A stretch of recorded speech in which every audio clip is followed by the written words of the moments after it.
les médias de connivence les médias soumis ak ñoom seen ñuy def seen liggéey loolu moo tax ñu jàpp Hannibal ñu jàpp nag ne loolu du dëgg du yoon mais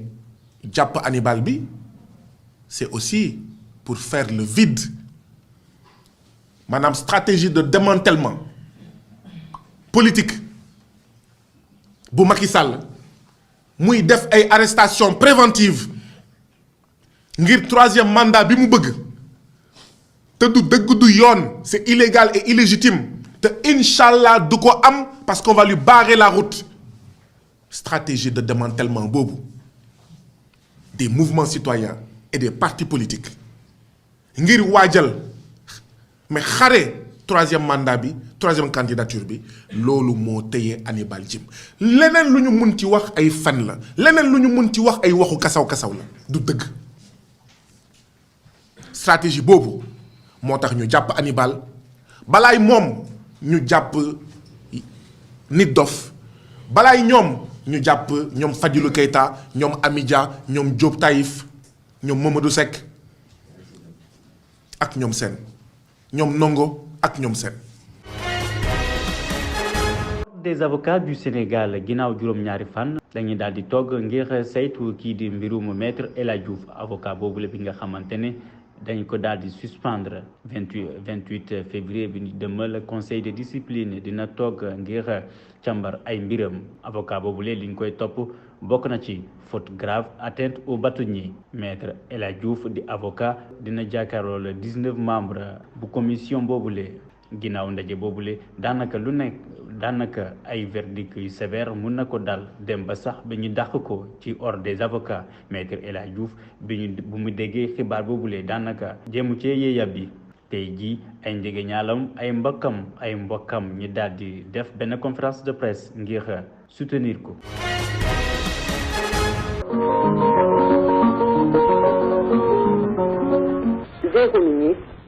jamono jile kat réseaux sociaux di lëmbee àdduna waaye ba tey rajo di wéy di continuer seen programme yi comme ni mu waree bés tey ñi daal di koy jagleel ci jumtukaay boobule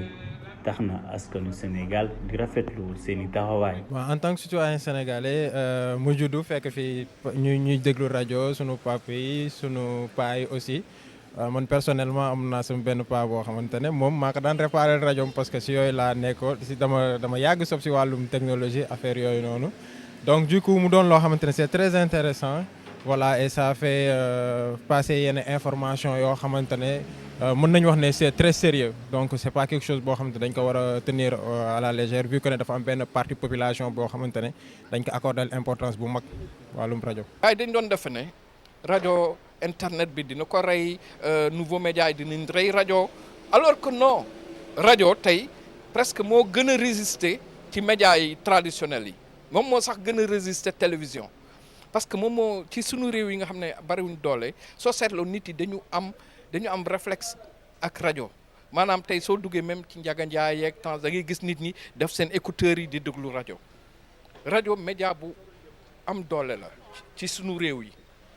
donc c'est important ñu xam place su rajo ci espace médiatique dañuy koy fàtte mais rajo lu am importance la. jafe-jafe yi di gën di bëri rawatina crise des valeurs tax na ñenn ñi jàpp ni programme yi ñuy diffuser ci rajo yi war nañ ko xoolaat.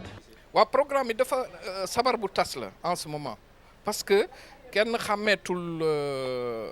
traitement professionnel ak traitement non professionnel maanaam soo xaymaa après Sénégal am na après 300 à 400 rajo.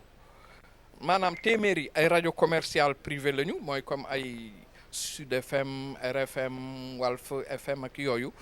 après on en a une centaine ñi ci des ay rajo communautaire lañu te léegi rajo communautaire yi ñoo ëpp te foofu normalement waruñu def politique mais ñoom rek ñoo gën a def politique rajo professionnels yi donc loolu moo xaw a indi jaxasoo bi arène bu jaxasoo la. ay weer rek a des ci élection présidentielle yu 2024 fii ci Sénégal tension di gën di yokk moo waral citoyen di lancer appel ci acteurs de la presse ngir ñu mën a garder seen sens de professionnalisme. mais am na yenn programme yoo xamante ne tamit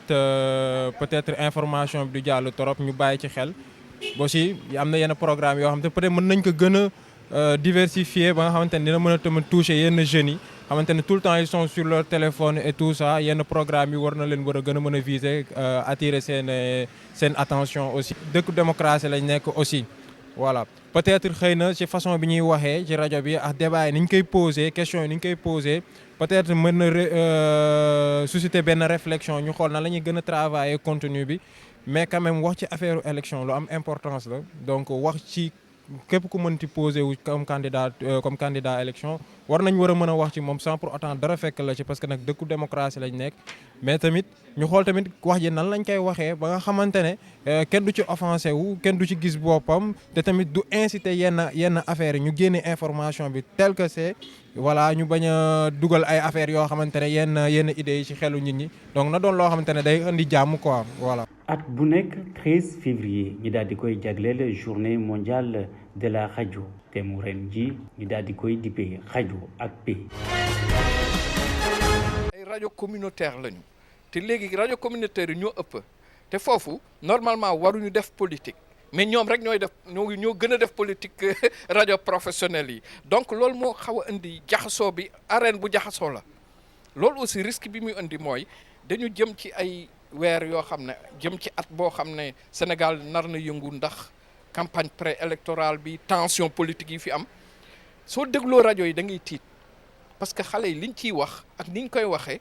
maanaam ñu ngi ci li ñu tudde journalisme d'opinion dañu jaawaatle ñoom journalisme wax sa xalaat mooy d'opinion ak journalisme de fait xam par exemple Dakaractu yow sa liggéey yow li ngay des mooy tu relates les faits nga bàyyi nit ki mu juger du dëgg soo bëggee def opinion yaa ngi ko tuddee commentaire du dëgg mais da ngay signer commentaire wala tribune mais rajo yi dañuy mélanger opinion la ñu gën a wax jaxase nit ñi en ce moment camp politique yi ni ñu jaxasoo noonu la rajo yi ku nekk aussi far fenn pratiquement ci tous les radios communautaires nañu moo tax ma ne correct dañu war a jël seen tànk ak seen bâton de pèlerin ñoom Mamadou Thior ñu dugg ci rédaction yi yëpp surtout ci rajo yi ñu wax ak confrères yi wax leen ñu ngi jëm ci ay semaines ay weer yoo xam ne dëkk bi nar na yëngu politiquement lii mooy wareefu ku nekk ci média nii nga war a taxawee nii waroo ko taxawee su dul loolu rek ñun mën nañu am mbetteel. censure médiatique dootuñ ko nangu fii ci même réew muy di ay kaddu yi nga xamante ne mi ngi bàyyeekoo ci groupe Walfadjri ci benn communiqué. ci noone ñi ngi sàkku lii di démission bu Babacar Diagne mi nga xamante ne moo jiite CNRA ñu ngi jàpp ni kat dinañ amal ay manifestation ak ay plainte contre Babacar Diagne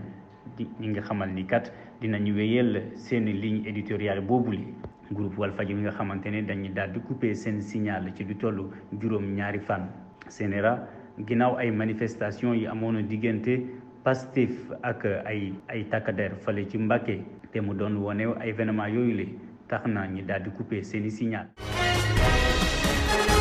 fanweer ak juróomi cantine ak ay taabal moo daal di lakk fale ci marché Ocass ci guddi samedi jàpp dimanche ginnaaw bi nag mooy ñaareelu yoon marché boobule di lakk ndaxte 28 janvier bi ñu génnee njëkkoon naa lakk te mu am ay centaine de cantines mu daal di cee lakk ginnaaw bu ñu jotee alerte bi di sapeur pompier ci noone la ñu daal di utali bërëb boobule ñi nga xamante ne mooy sapeur pompier